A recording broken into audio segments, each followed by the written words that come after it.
when you're working with somebody who has a strong sense of self, this doesn't mean that they're overpowering. It means they contain their energy to the right level. It means they engage in a way that you feel safe. You don't feel like you're being bullied. They let you into their world. They have a strong sense of self. And I love being around people like that. Welcome to Thrivist, where we share real stories, psychology, practical wisdom, and hope. We're here to inspire you with stories of overcoming and the lessons people learn along the way. We believe in humanity, and we know that we can all build resilience and thrive. Or at least low-key thrive at best. Good afternoon to my co-host, Dynamic AudrieAna. Good to see you, Emily. Good to see you too. We have been camping out around pillar number 10. We have 10 pillars that we disclosed in our second and third episode that we're really illuminating through our podcast. And our pillars we developed together, and they're really practical blueprints for building resilience, deepening connections, and becoming who you were made to be over the lifespan. Mm-hmm. And so our first part of pillar number 10, which is living from your core, was all about self-esteem. And if you'd like to go back, listener, and listen to that, that would be great, because self-esteem has to be present to then develop boundaries, which is what we're going to spend this time talking about today. Mm-hmm. So why don't you go ahead, AudrieAna, maybe you can just get us started again with reminding us, what does it mean to live from your core? Yeah. For pillar number 10, living from your core, it needs a little more explanation. So I'm just going to read to you what we have on our handy little 10 pillars of thriving, and keep an eye out. You might be able to download this. Living from your core is pillar number 10, but we're going to start with 10, and then over the year, we're going to go up to number 1. So we're going to work backwards to the very first pillar of thriving. But living from your core, here's what Emily and I think that this is. Just as a strong physical core stabilizes the body and prevents injury, a strong internal core built on healthy self-esteem and clear boundaries allows us to move through life with less emotional pain and relational damage. This pillar invites us to live from the inside out, letting our inner sense of worth, not external circumstances or others' opinions, guide us. When we live from our core, we show up differently in every relationship and every room. So, the second part of that living from your core is boundaries. And boundaries have been spoken about for a long time. We know there's a really, famous book out there called Boundaries by Townsend and Cloud. And I'm telling you, even at recent trainings, this book is still quoted, and it's probably 25, I don't know, years old, maybe more. Don't quote me on that. It's a great book. Get it. It's still pertinent today. But we've expanded a little bit on boundaries, just like many people have. And, if you think that you know a lot about boundaries, we hope you'll still listen on and let us know if anything that we're talking about is a good refresher or something maybe that you hadn't thought about. But just like our first part of pillar number 10, self-esteem, I see boundaries as a practice. Yes. I'm someone who, I think I said in the last podcast, I'm a very physical person. I love movement. You'll see probably in these videos, I move a lot. I talk with my hands. I work out all the time. I love movement. And yoga really taught me it helped me learn how to not be a perfectionist and to embrace practicing over performing. And so when I look at boundaries, I look at it that way too. You fall off your mat in yoga, what do? You get right back up and you try it again. And that's the same as boundaries. So I want you guys to kind of think of it with that lens. The other lens that Emily and it helps us as we're working with clients is thinking of it on a continuum, just like self-esteem, where you can have um, no boundaries or porous boundaries, or you could have too many boundaries or, firm boundaries, what we would call walls. And Mhm. some of this language is used in Pia Melody's work. So I just want to acknowledge her in this, that there is an doing too much and or doing not enough. So I want you to think about that, those two lenses. It's a practice and it's on a continuum. But Emily, the types of boundaries that you and we've taught on this before. The first is physical boundaries, right? I'll read Yes, through all of them and then I may ask you a couple questions. totally. So, physical boundaries, right? This is touch, right? We teach our kids, don't let anyone touch you that you do not want them to touch you, and vice versa. You don't touch other people unless they want to be touched, right? So, these are the physical boundaries of our body. Our skin is a barrier that protects us, and that's what boundaries do. They protect us.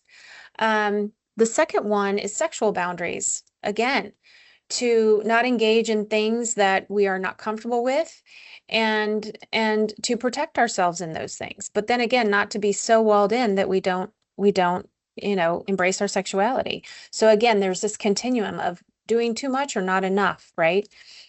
Another type of boundary is intellectual boundaries. And I hadn't thought about this much until Pia Melody's book.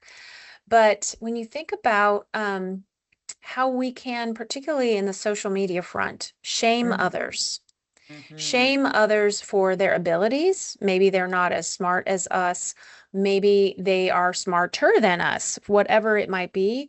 Maybe we don't agree with their ideas or their opinions or how they've come to those conclusions. And so we shame and we put down. People may not think of it this way, but I see that as a boundary violation.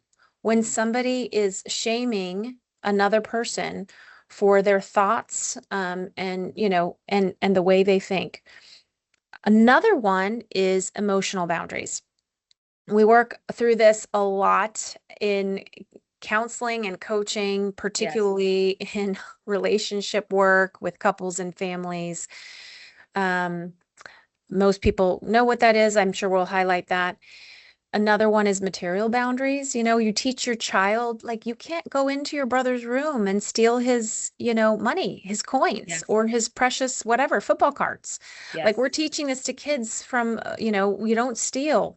You don't rummage through mom's purse, right? And so really honoring material boundaries, that even though I'm married, I don't go through my husband's private things without his permission. It's I want the same for myself. So this is material Yes. boundaries. And then time boundaries. Okay, time boundaries. Some of us really struggle, and I'm pointing the finger at myself, with trying to pack too much in too little of time. And so time boundaries, holding time boundaries. Mhm. Another one is spiritual boundaries. So again, shaming others for what they believe in their faith, not respecting their particular spirituality, um, telling others what to believe rather than inviting others to consider your point of view.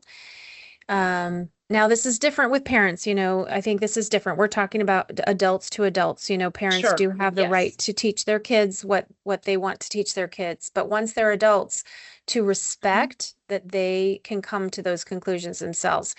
And Yes. then something that Pia really, her work has meant so much to me in the area of internal boundaries. And that is what we're talking about here, this internal way that I listen and take in information, and also the way that I give information. And I do that in a respectful way. And that would be a whole podcast. So we're probably not going to spend too much time on that. But okay, so there's the list, Emily. It's a long list. I'm sure there are more.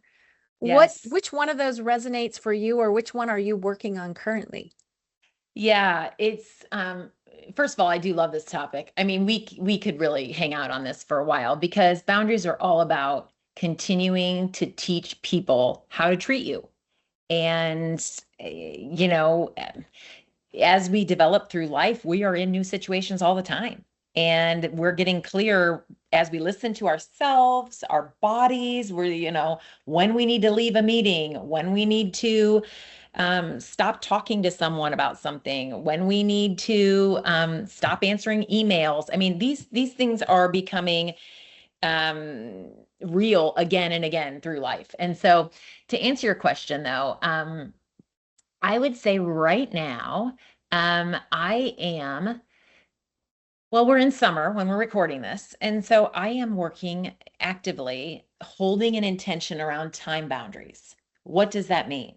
Because summer has a different rhythm in my life, and having children that are at home and that don't drive, having some people that help me with driving, but not every day. And so there's kind of like this time boundary I'm running into around being fluid, which is more my natural state, AudrieAna, to just, especially in summer, right? Kind of like be fluid and put structure around time and know when that time belongs to me. I cannot be interrupted. You'll have to figure out whatever you need during that time, and certain time as well when I'm interacting with you and other teammates at work. So I noticed like last night, I think I sent you an email at like 11 p.m. And inside I'm like, should I send Adriana an email at 11 p.m.? I know better than this. Of course I do. And I'm like, okay, well, this is pertinent to the timing of today. However, that's really not what I would call a consistent professional way to relate with colleagues is send emails at 11. So I'm learning, right? I'm learning. I don't do that on the regular.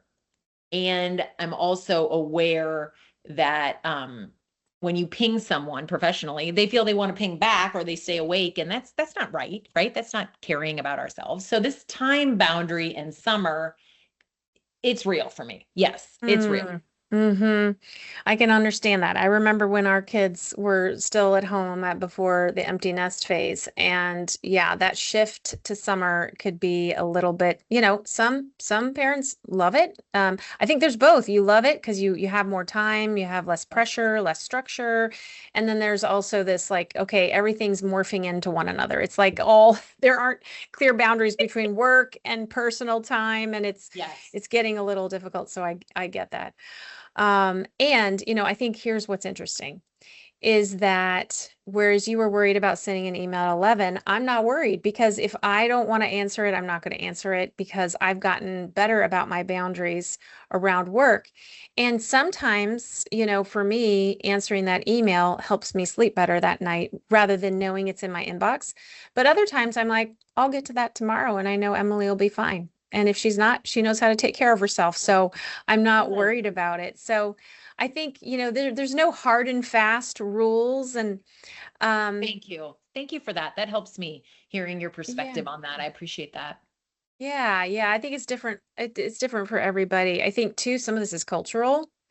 When I look at this list, especially you're talking about time boundaries. I mean, as someone who is from a Latina background, we know that those in, Hispanic countries have a different relationship with time than those in other countries.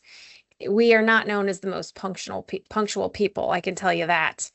And I was definitely raised with that. And so I've always struggled with time, with being on time, with ending on time.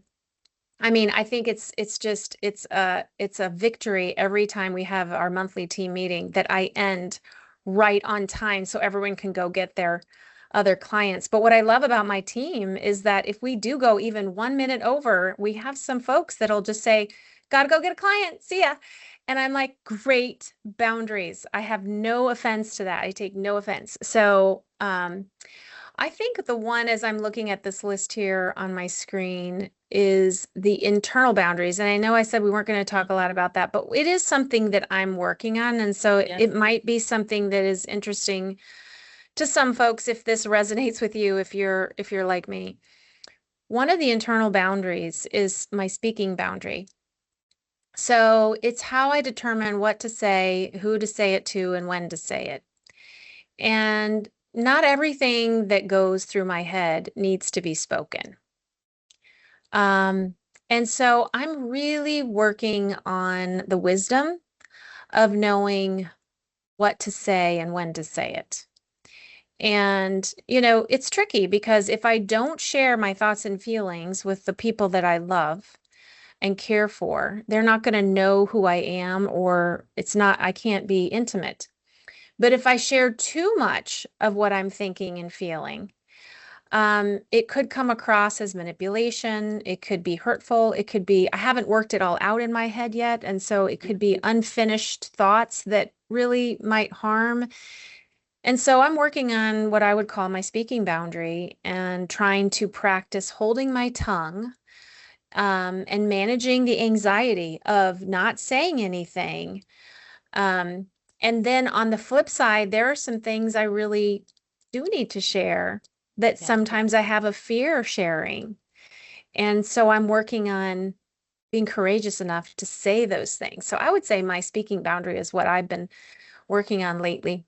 Yeah. Oh, that is a noble pursuit, and one that I think many of us we can relate to. Um, Struggle. the struggle is real, right? Especially if you're an out loud processor, if you're Hmm. somebody that Yeah. is just sharing, and the idea is half baked, and the people listening think that was, The the final. idea. We've all You're been speaking there. my language. Yeah, we've all been there. Emotional boundaries also eh, are big, Adriana, because we live in this world today with the internet where, it's pretty easy to, access someone's state of being, someone's thoughts, some of their inner life that someone's sharing with you, but maybe you don't even know them, but they're out in Hollywood, or they're a, politician, or they're, somebody you're following that's a thought leader. And the reality is, emotional boundaries are being able to still realize that there is privacy in this world, and there are a small group of people that get to hold, if anyone, some of your most private thoughts, feelings, beliefs, circumstances. And so I think emotional boundaries are something that um, is huge, and being able to hold those, to be a pretty more open person, and yet be able to say things like, I'm not comfortable sharing that part of my story. I'm not comfortable talking about my family, and who that may involve. And being able to continue to live that way, to honor privacy, and to hold our emotional boundaries, is becoming more and more important in our world. As we don't, I think sometimes I don't see that modeled as much. Yeah, I love what you're saying, particularly as it relates to social media. That's, as we know, we talk about that a lot on this podcast, how it's completely changed our relationship to ourselves and others Yes. and to the world. But I think as you were talking, I remember growing up, one of the things I think my mom had to work with me on, and Mom, if you're listening, you may not even remember this, but I remember it, is, I was just one of those girls that I was very carefree, very in the early years, maybe the 0 through 10, Yeah. and just very carefree. And, if I thought it, I said it. I thought the life was rainbows and unicorns, and everything was happy-go-lucky, right? And sometimes we would be out and about, and I would say, "Oh, well, we're doing this to the cashier at the grocery store," and I would say, I'd be very chatty, and I'd share some things, and we'd walk out. My mom would be like, "You did that was a lot to say to her. That was maybe more than you needed to share about our family life. She did not need to know that." you know kind of like privacy. Or I get a little too friendly, with a waiter or whatever, and she's like, "They have a job, they don't," and I had to learn how to keep my words to myself, particularly about private family matters, Yes. that I thought, well, everyone should know this. And so I love what you're saying. That's the thought that came up for me, is privacy, right? Really respecting the privacy. And really, I can share about me, but sharing about others, I have to be very careful about what I say about others. And if they were sitting right here, would they be comfortable with me sharing what I'm sharing? And otherwise, that could be hurtful.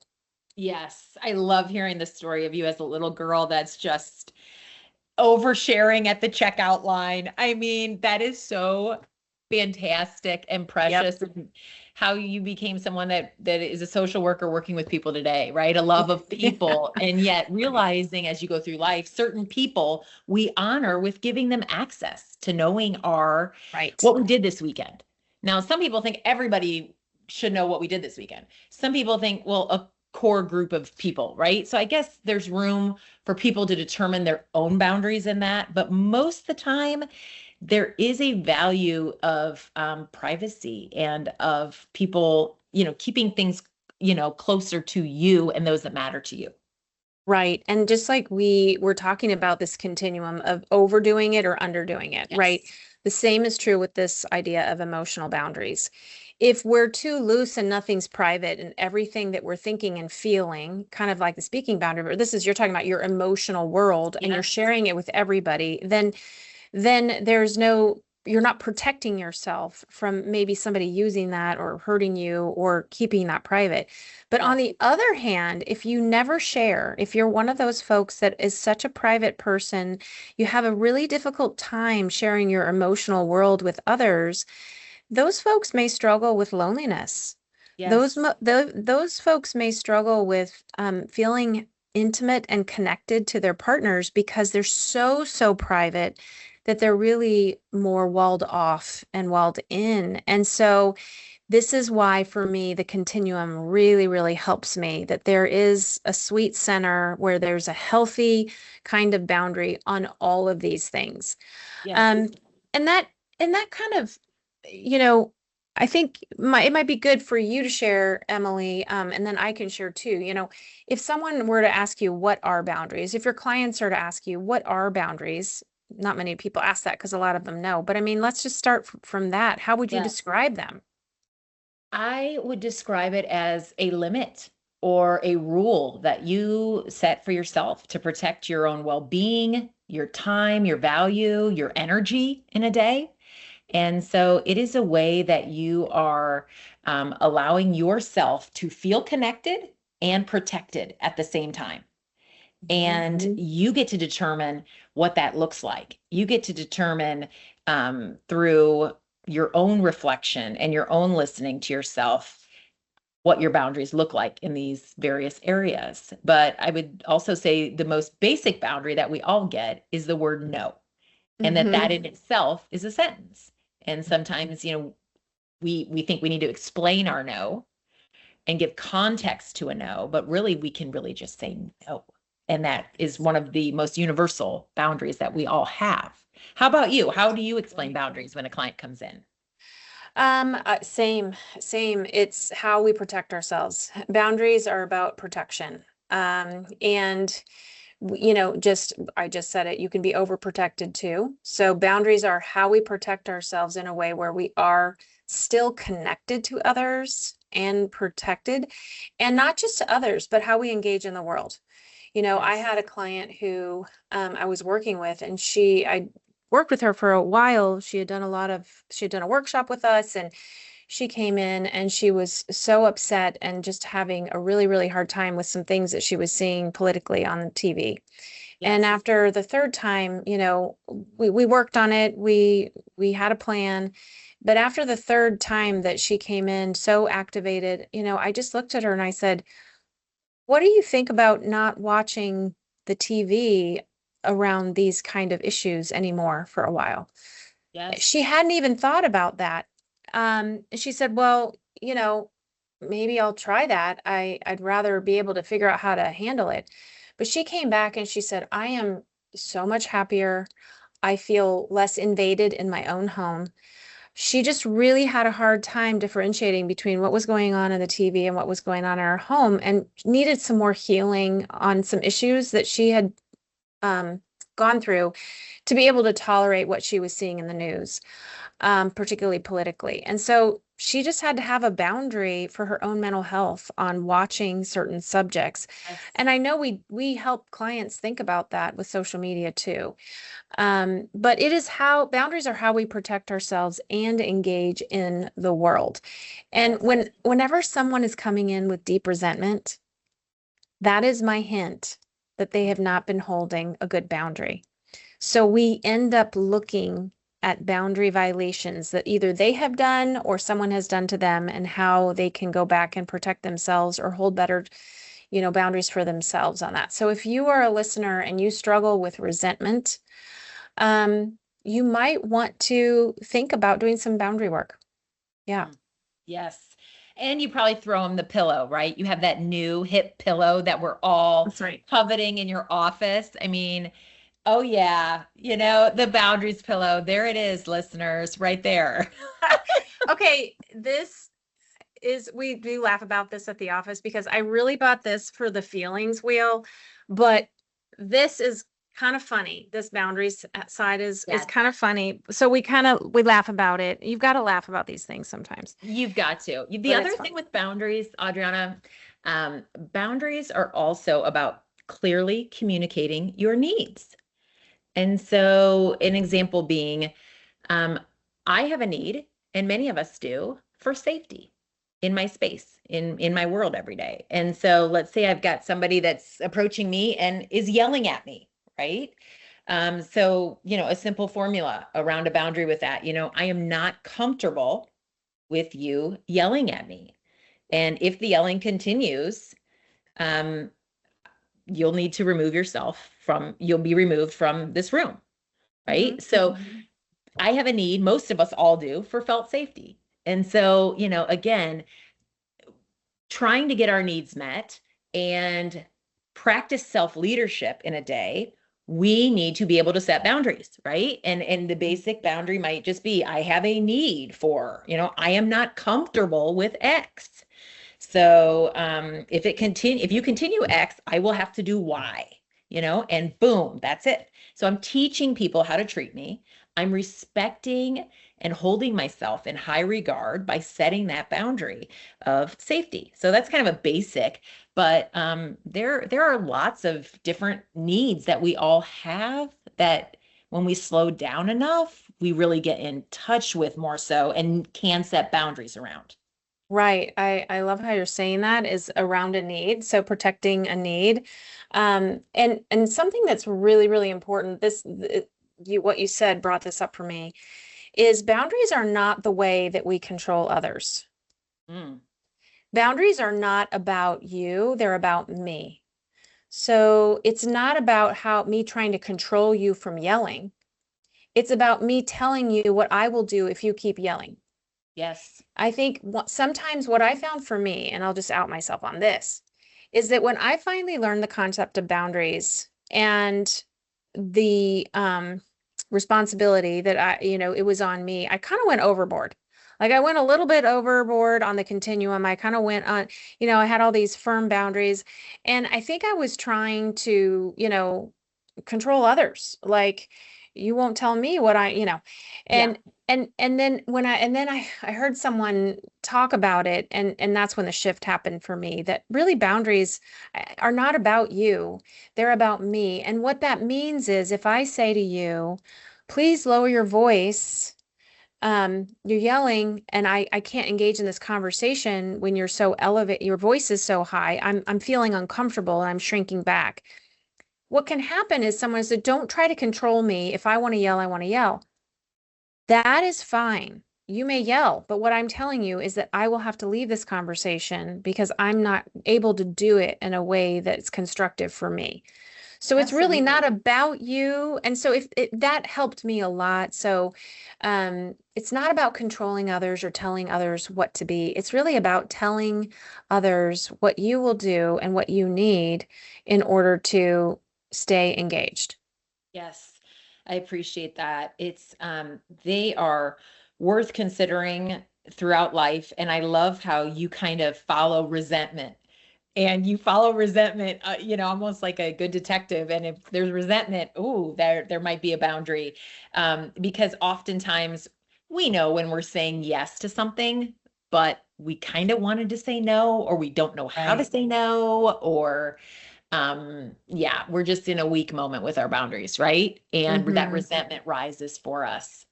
Yes. When I have said yes, when I really meant no, and I go serve on that board or that committee, or I go do that thing, or and I find myself resentment. The only one that I really need to blame is me. Yeah. I just didn't listen to myself, and I said yes when I really meant no. But you know what? Where do we get our boundaries? This is something that, this is something I think is very interesting for our Yes. listeners to consider. Like, if you're someone that has a difficult time saying no, if you're someone maybe on the other side, maybe you say no too much and you don't let anybody into your life. Like, where did you learn these things? Well, like Yes. many things with the way I look at things, is that these were learned in childhood, that we watched our parents, we watched how they modeled boundaries themselves. We also saw how they protected us. Boundaries are about protection, right? It's how we protect ourselves as we move through the world. So we may have had parents who underprotected us, did Yes. not protect us as they should, or we may have had parents on the other side of the continuum who overprotected us, who hovered over us, who really managed a lot of our life for us. And so if you've had those extremes, you may have come out of your home with either a reaction like, I'm not going to live like that. My parents never protected us. They had people staying with us all the time. We were a revolving door. I never had quiet time. I always had to share my space with visitors.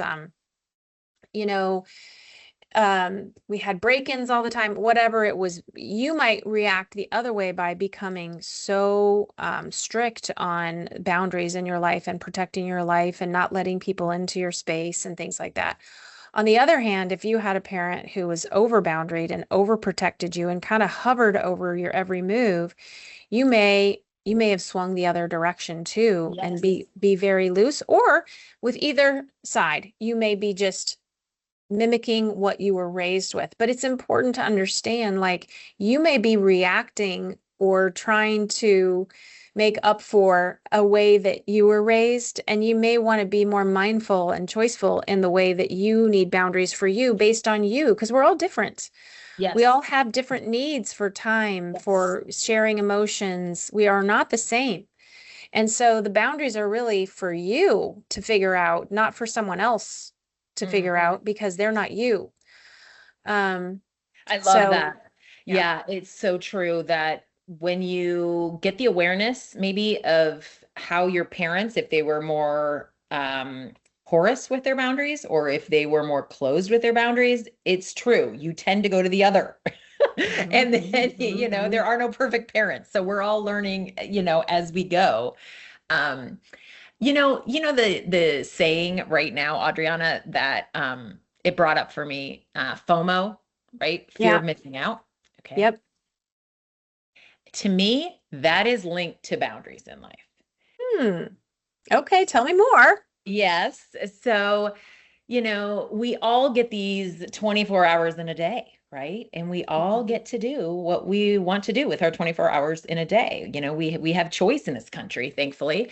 And so there is a certain amount of experiences or intake or work, whatever, that goes into that. And then I need to keep going and not, I can't miss or I can't honor the fact maybe I've had enough today.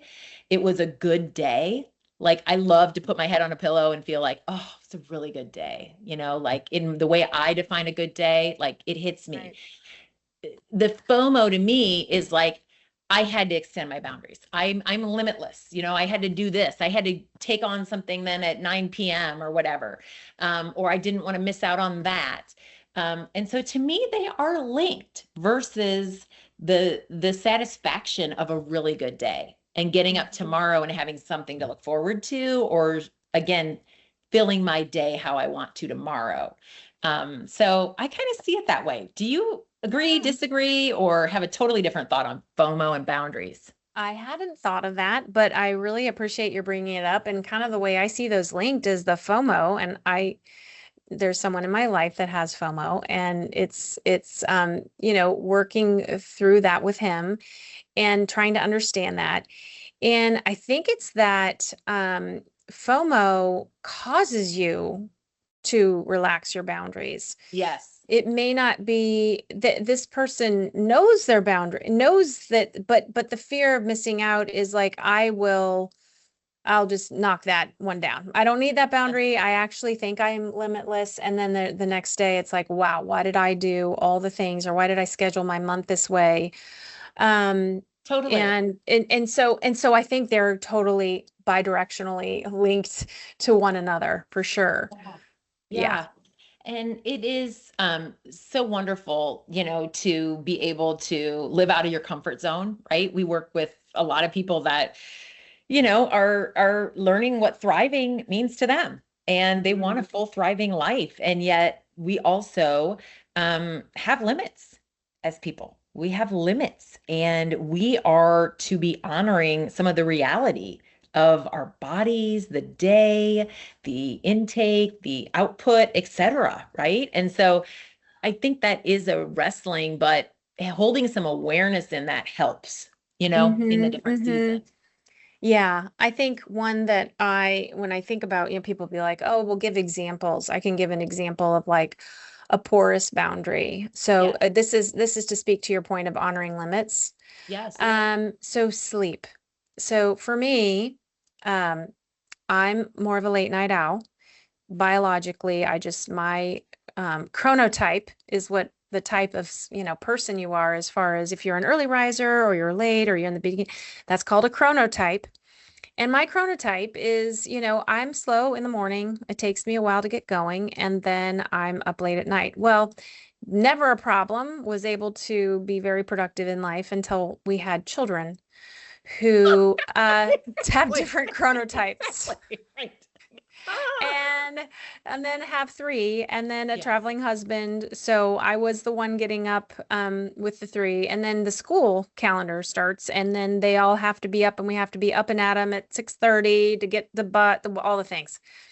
And I just really, really struggled to get up and going in the morning. But then in the evening was when I had time to myself, so I didn't want to lose that time. So I got in this horrible habit when my kids were in school-age children, of staying up late and then getting up early. And I probably was averaging 5 to 6 hours a night. Wow. And my body needs more than that. And, after years of that, getting colds easily and all the things, I finally, in 2017, this is sad that I actually remember the year, I challenged myself in 2017 to honor my body, to give it the sleep that it needs, right? I wanted to get 7 hours no matter what. I had to average out 7 hours. If I got 8 one day, if I got a little less than that, in 2017, and I have not gone back. I get 7 to 8 hours every night. My poorest boundary was I was letting all of the things that I wanted to do and my responsibilities determine my sleep. Yes. And my need was for, particularly being an active person, my need was for healthy sleep. And so, it wasn't until much later in adulthood that I finally honored what my body needed and started holding boundaries around my sleep. And it changed, my health. It changed my mindset. It helped me have sustained energy. I no longer needed caffeine at 2 o'clock. I used to have a big cup of coffee every day at 2 o'clock. It changed a lot for me. So that's just an example of having a porous boundary, not having a good boundary. I guess the opposite side of that is, sometimes out of fear of going backwards, I would get really rigid with my boundary on sleep. And people will say, well, the only appointment available for the dentist is such and such time. And oh, the only appointment, the only time I can get together for coffee is this time. And I'd be like, nope, sorry, not doing it, not doing it. And almost have an inflexibility. My husband would say, well, the best flight is getting up at 5:30 and going. I'd be like, nope, we're not doing it. And I would have this inflexibility around it, and almost like a wall for a boundary around sleep that kind of became annoying to him. And so I had to come to that healthy center of like, the 80/20 rule. Let's get enough sleep so that once in a while you're not going to get sleep because of travel or because of whatever sickness. So I just use that as an example. What is it for you, listener out there? What is it that your body maybe is talking to you? Or what is it that you know you need to address and come to the healthy center? Maybe you're over boundaried on your time. Maybe you're so protective and so unflexible that no one ever gets to take you to coffee or you don't get to do fun things. Or maybe you're so loose with your time that you're always running late. That's me. That you're overscheduled. That can sometimes be me, and that's why I call it a practice because Yeah. we swing back and forth between over and under boundaried, and we need to come to healthy center, and it is a practice. Yes. And okay, let's practice self-compassion right now because you were not late today for this call at all. So there we go, girl. I mean, come on, Once but in a while. there you go. Yes. And, we are all trending in the right direction, hopefully on these continuums that we continue That's to right. teach on with self-esteem and with boundaries. But I love that you are in the process, AudrieAna, of developing a core growth program. And we talked a little bit about that in part one, and you are developing that and going to offer that to folks in a way that's easy for them to access and in a way that they can continue to strengthen their self-esteem, which is the first part of strengthening your core, knowing that you have that inherent worth and value, nothing you can Mhm. do to gain more of it or lose it. And looking at what hinders that from living in that, and then creating and understanding more what boundaries look like in the season of life you're in, and illuminating what you saw modeled. Because sometimes we don't even stop to say, what did I see modeled around my time boundaries? What did I see modeled around sleep when, or physical boundaries? And um, a lot of times, we're not even taking stock in what we've seen modeled to even say, do we want that to change? How is that working in my adult family? What I got in my family of origin, how is that working now in my adult um, self, functional self? And so I love that you're creating this, and that we can continue to bring guests on and learn in this area, because it is a powerful part of functioning in life for sure. Yeah, I'm really looking forward to launching that core growth program. And I'm doing that in collaboration with one on our team by the name of Gwen Durbin. She's a fabulous therapist here. She and I both got trained by Healing Our Core Issues Institute. And so we need to put them in the show notes. If there are any clinicians out there listening, I mean, this podcast is for all people from all walks of life. But if you are a therapist, I highly recommend training in developmental and relational trauma with with the folks at Healing Our Core Issues Institute. But anyway, Gwen and I were trained with that and started leading workshops here at Learn to Thrive. And these are 3-day workshops where you go through your family of origin and really work through, really in 3 days, we do what people do in 6 to 12 months of therapy. It's really a major, major shift. And what we look at are these core issues that were modeled, that were instilled in us.